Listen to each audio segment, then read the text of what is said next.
Allez! Paf! Chier dedans!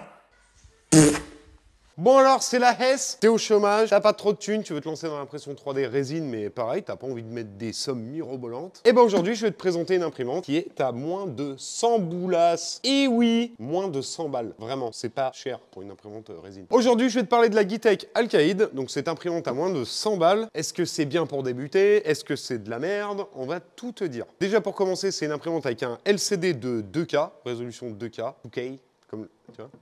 Comme le jeu. Ouais.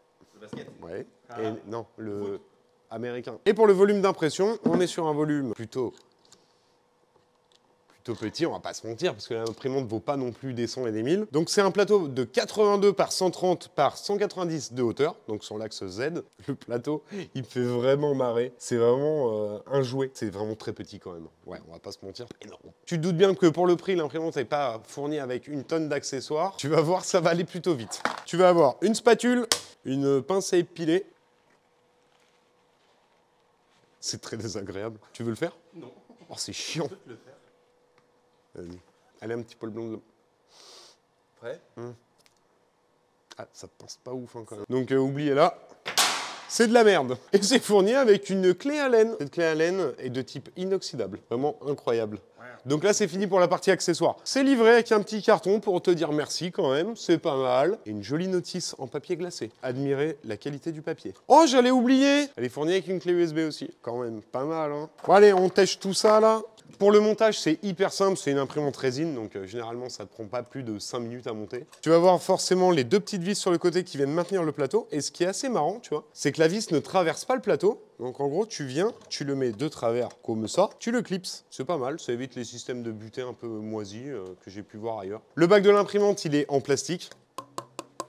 Pareil, tu t'attendais quoi? En vrai, ça fait le taf. Donc en plus, on peut en réimprimer. Et pour changer les faibles, bah, c'est traditionnel. Hein. C'est toujours les mêmes vis. On fait le contour, on serre, tac, tac, et puis voilà. Donc ça fait un petit peu jouer, on va pas se mentir. En même temps, c'est normal, parce que c'est le but de l'imprimante. Et franchement, on l'a bien utilisé, mais bon, le côté cheap, on l'oublie très rapidement. Et en vrai, vous allez voir les résultats, c'est plutôt sympa. Ce plateau, je sais pas, c'est de l'alu. Donc je sais pas comment vous expliquer, mais c'est vraiment... Bah si, je vous l'expliquer, c'est facile en fait, parce que c'est léger. Et c'est pour ça que j'ai ramené une poucave. Je voulais voir à peu près le poids du plateau. Parce que vraiment, je trouve ça très léger. Combien ça pèse à ton avis? Allez, tiens, vas-y, essaye. Moi, je dirais 167 grammes. 215. 215? Est-ce que tu es prêt? Oh! J'ai dit combien? 167. Ouais, t'es plus près que moi, je crois. Ah, bah quand même. Nous, on est nuls en maths. Dites-le nous dans les commentaires qui c'est qui a gagné. Merci, vous êtes trop gentil. Oh, le référencement. Trop facile. Bon, après, pour le plateau, bah, c'est à peu près comme sur toutes les imprimantes. Tu viens, tu le mets en butée, tu visses. Alors, c'est là qu'on vraiment, on sent que... Tu vois, le fond, il bouge aussi, je crois. Ah, bah après, c'est moins de 100 balles. Hein. Mais vous allez voir, encore une fois, restez bien, vous allez voir que c'est pas mal. Pour le leveling du plateau, c'est ultra simple. C'est à peu près comme sur toutes les imprimantes, on va dire, de cette gamme de prix, entre 100 et 300 balles. Il faudra le faire manuellement. Donc, comme d'habitude, on vient libérer les vis du plateau. Bah, je crois qu'elles s'étaient desserrées. Peut-être pour les biens du tournage. Alors, on refait tout à l'envers parce que ouais, on utilise nos machines, nous. Non mais c'est vrai, les autres elles sortent de leur carton, tu sais, elles sont toutes neuves. Quand ils font les vidéos, elles sortent, elles sont nickel chrome, tu vois. Mais nous alors, ou alors on est des gros porcs. Ouais, on les pense. Ah ouais, bah on les utilise quoi. D'ailleurs, n'hésitez pas à aller voir l'unboxing complet. Je l'ai fait sur TikTok, d'ailleurs, la vidéo a cartonné. Même elle est disponible sur YouTube Short, hein, je vous invite à aller voir. De toute façon, on publie partout, nous. Même sur OnlyFans, n'hésitez pas à vous abonner. Je fais des vidéos olé olé. C'est à base d'impression 3D et on va pas aller plus loin. Bon, bah c'est parti, on passe à l'allumage. Donc vous allez pouvoir voir, comme ça, on va faire toute la procédure ensemble. Vous allez voir, par contre, au niveau de l'écran, c'est atroce, arrêtez ça. Mais arrêtez avec les bruits de machine bip et tout, là, ça rend fou. Déjà, quand on l'allume, on va avoir 3 catégories, 3 menus. Ouais, Maxi Best Of, Golden. Ah ouais, il est là la caméra? Ah ouais. Donc on a un menu outils et vous avez vu déjà l'écran va quand même relativement vite si on regarde. Il est ultra réactif et ça, je peux vous dire que sur ma Frozen Mighty 8K, j'appuie, il y a une latence d'au moins 1 à 2 secondes. C'est l'horreur. Et là, pour une machine à 100 balles, il n'y a pas de latence. Que font les constructeurs d'imprimantes? Je ne sais hier, j'ai envie de dire. Donc là, on va avoir pas mal de petites choses. Les principales caractéristiques, ça va être de faire son leveling de plateau. Il n'y a rien de bien foufou. On va pouvoir changer la langue. On va avoir... Oh, c'est joli. Pas mal de langues dispo en vrai, hein, pour une petite machine comme ça. C'est très très cool. Elle était en anglais avant, je sais même pas. Non. Vous allez voir par contre au niveau de l'écran. Enfin, vous êtes con, quoi. T'es très con, je te le dis. Moi je mets en français maintenant. Et ça va nous permettre d'imprimer. Voilà, donc il faudra mettre la clé USB. Donc là, je vais vous faire voir comment on fait le leveling. C'est très simple, très rapide. J'arrive pas à enlever la vis. Pourtant, je pousse à la salle. Hein. Si vous n'avez pas vu la vidéo avec Joseph Prusa, là, il a eu peur, le mec. Hein. Je suis arrivé avec des bras comme ça. Je suis alors, mon pépère, il y a quoi? Donc là, on va faire la procédure de leveling. C'est très simple. Tu mets ton petit bac, encore une fois, en butée. Et ça, vraiment, bon, vous allez me dire, c'est bête, mais je trouve ça pas mal. Vraiment pas mal. On arrive, on serre juste un petit peu. Bon, il y a un truc qui est très drôle, hein, si tu veux venir voir. Le plateau n'est absolument pas droit par rapport à l'axe. On le voit, là? Ouais. C'est pas droit du tout. Très léger. Hein. Vraiment, c'est ouf. C'est un jouet, en fait. Mais un jouet qui, vous allez voir. Allez, restez jusqu'à la fin de la vidéo. Notre plateau est serré. On va pouvoir faire notre leveling. Je pourrais faire ça toute une journée.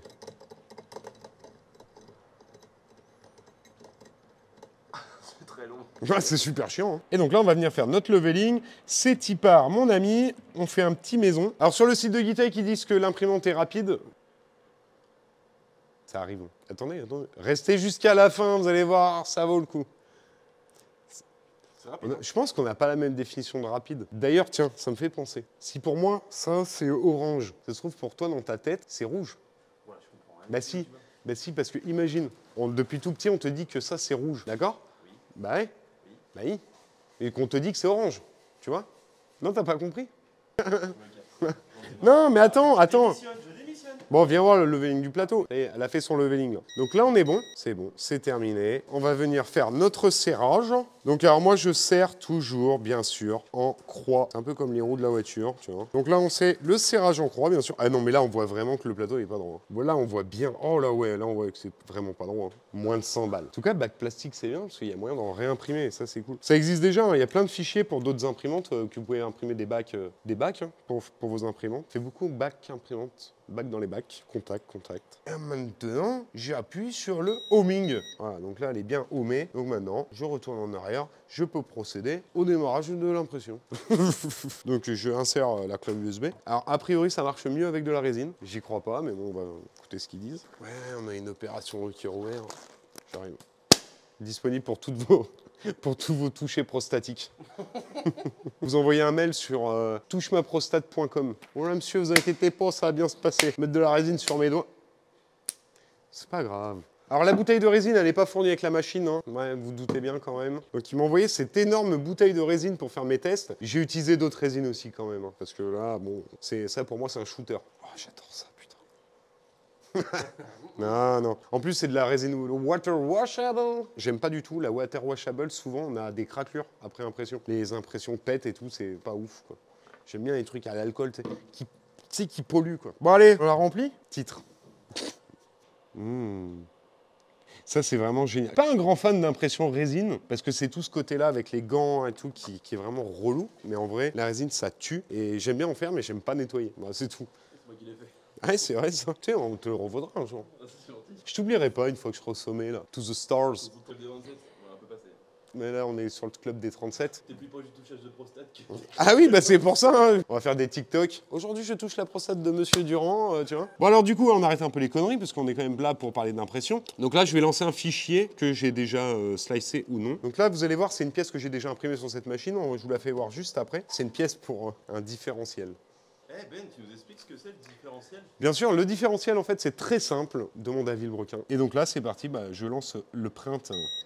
Arrêtez avec ces bruits, au secours! Mais t'es pas nette, non? Allez, viens, il y a un petit truc que j'ai rencontré comme problème sur ma deuxième impression. Donc, c'est l'impression de la Tour Eiffel que je vais vous faire voir juste là. En fait, le plateau n'accrochait pas assez. Donc, ce que j'ai fait, c'est que je l'ai griffé avec du papier à poncer. J'ai pris un grain 240, j'ai pris un marbre, je l'ai lissé, je l'ai griffé. Et maintenant, ça accroche bien sale, quoi, tu vois. Surtout que c'est de l'alu, donc ça se raye très facilement par rapport à des plateaux acier qui sont gravés au laser. Donc là, ça se fait bien. Vous mettez un bon coup de papier à poncer. Petite technique, quoi. Mais faites bien ça. Ou soit sur une plaque de marbre, bon plan marbre. Soit vous allez dans un cimetière le soir, vous avez poncé vos plateaux, ça craint un peu, d'accord? Ah non, mais c'est 30 balles un marbre.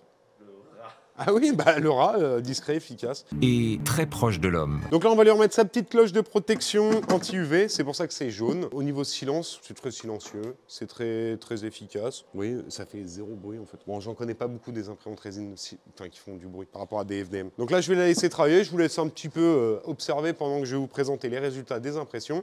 C'est fini, fin de consultation. Douche à la lingette. Oh, ça sent le trou de... Non.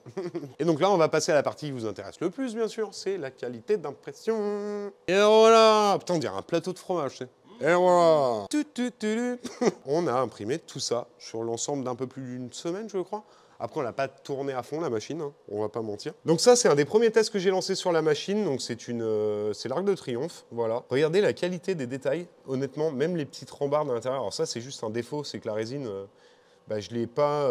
en fait, j'ai pas post-traité la pièce assez rapidement. Et même les petites rambardes, quoi. On les voit, elles sont un peu déformées, mais encore une fois, elles sont visibles. Mais c'est assez ouf, le niveau de détail. Non, ça, c'est vraiment super beau. Très joli. Ensuite, on a imprimé, j'ai trouvé ce modèle vraiment très sympa.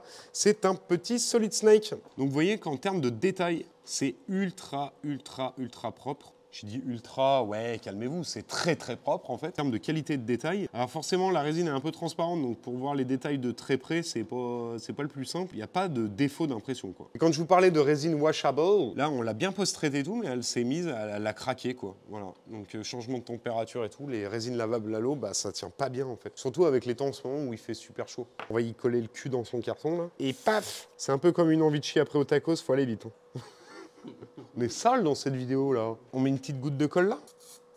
Et là, on vient coller le petit solide de Snake. Non, franchement, elle est très stylée. Petite figurine, très sympathique. En vrai, on va l'offrir à Denis, il adore GTA de toute façon. Ensuite, on a imprimé ça. Alors ça, c'est vraiment pour le petit délire, mais je l'ai mal nettoyé. En fait, c'est un sifflet. Ça, c'est pareil, j'ai fait des vidéos en format court avec. Voilà, c'est juste transparent, je trouve ça très joli. Donc ça, c'est la pièce que je vous ai dit tout à l'heure, là, que je viens de le relancer sur la machine. Et donc, on voit que la qualité d'impression est vraiment très propre. Donc, pour avoir ce résultat-là, parce que ça, c'est des fichiers que j'ai préparés moi-même, j'ai utilisé Shitubox. Alors, je suis sur la version pro, mais la version normale va très bien. Sur le site de Geeetech, vous allez avoir le profil pour l'intégrer à Shitubox. Donc j'ai pris leur profil, j'ai juste modifié pour la résine parce que là j'ai utilisé 2 résines différentes et après ça marche très bien. Parce que ce qu'il faut savoir, c'est que sur une résine transparente, il va falloir augmenter un peu le temps d'exposition. Les UV ils passent à travers comme ça.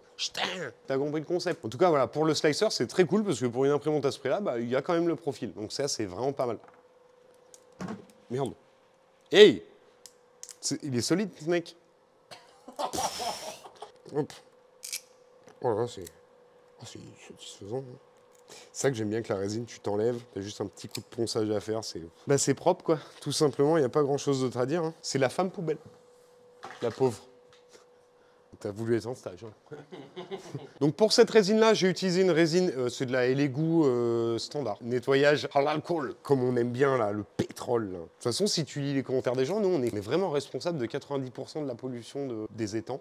C'est pas du tout la surconsommation de vêtements de Chine. Non, c'est pas ça. Non, c'est vraiment, je pense, les gens qui sont équipés d'impression 3D depuis les 3 dernières années, là, qui vraiment ont augmenté de façon drastique la pollution. Avant, je mettais du sans-plomb dedans, et puis là, je suis passé sur un alcool bioéthanol, donc biosourcé, c'est pas mal. Je lavais ça au sans-plomb avant, et après, je mettais le feu, tu vois. Ah, les gens, ils me fument. Là, par contre, j'utilise pas de l'alcool sur ces impressions-là, c'est du Resin Away. Alors, Resin Away, c'est pas mal. Le problème de ça, c'est t'as l'impression de manipuler du WD-40, c'est hyper gras, et ça pue. Comme toi.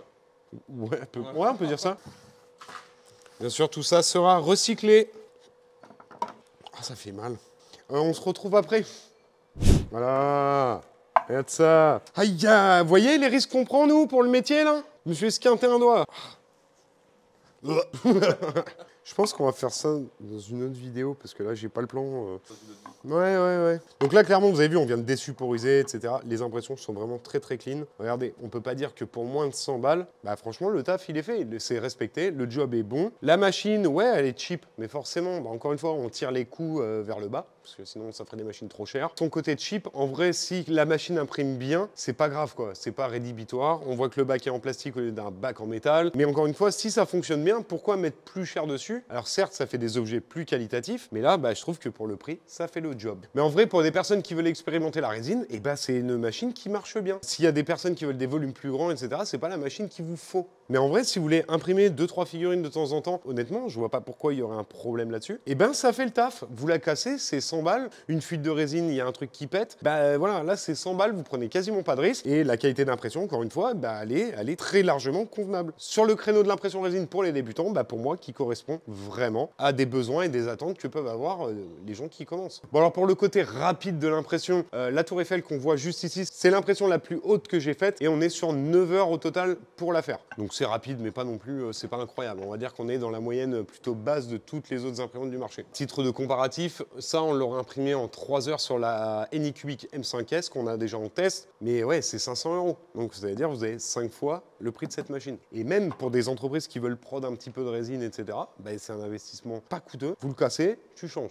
Donc pour moi, est-ce que c'est une bonne imprimante pour débuter? Vous l'avez compris que oui, surtout pour le prix. Ça aurait été une machine à 200 balles. Bah non, c'était clairement pas le but recherché. Mais pour ce prix-là, bah écoutez, ça fait le job. Ça marche bien, c'est silencieux, ça imprime bien. C'est tout ce qu'on lui demande. Il n'y a pas trop de gadgets superflus. Voilà, c'est simple, efficace. Pour les personnes qui sont intéressées, n'oubliez pas, j'ai mis le lien dans la description. Et si jamais les vidéos tests d'imprimantes résine vous intéressent, n'hésitez pas à nous le dire dans les commentaires. Et comme ça, on adaptera un peu filament et résine. On n'oublie pas de s'abonner maintenant. Je vous fais des gros bisous.